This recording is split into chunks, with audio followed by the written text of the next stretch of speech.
So it's safe to say that it's been a wild 7 days. Up until last Friday, our focus has been on what's happening with inflation and what the Fed is going to do in response to updated economic data. Sights were set on the upcoming Fed rate hike and how much of a hike that would be. And then last Friday happened, an unforeseen event in banking which suddenly shifted sights from inflation data to the acute shockwaves traveling through the entire banking sector. We heard words like collapse, failure, contagion, bankruptcy, all tied to our banking system, which of course triggers fear. So this is the point in the plane ride where the captain announces that the flight attendants must take their seats and drinks will not be served.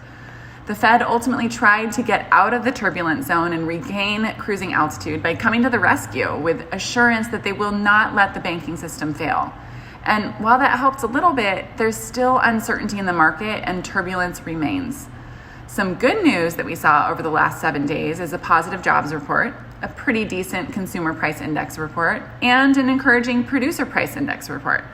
These are all good for supporting cooling inflation. And though the bank failures are extremely far from good news, what I've extrapolated as good news for mortgage rates is that investors have been led toward the safe haven of treasury bonds, which has ultimately improved mortgage rates. So while the Fed still wants to see inflation cool beyond where it sits currently, I just don't see how an aggressive rate hike is possible given current circumstances, at least for right now. So while the economy is still hot, it is slowly cooling.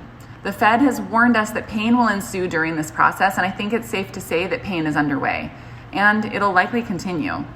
I wait expectantly for this plane to land safely, and I am aligned with many market experts who predict that mortgage rates will fall into the mid-sixes soon and continue their downward trajectory. For now, we sit seatbelts buckled.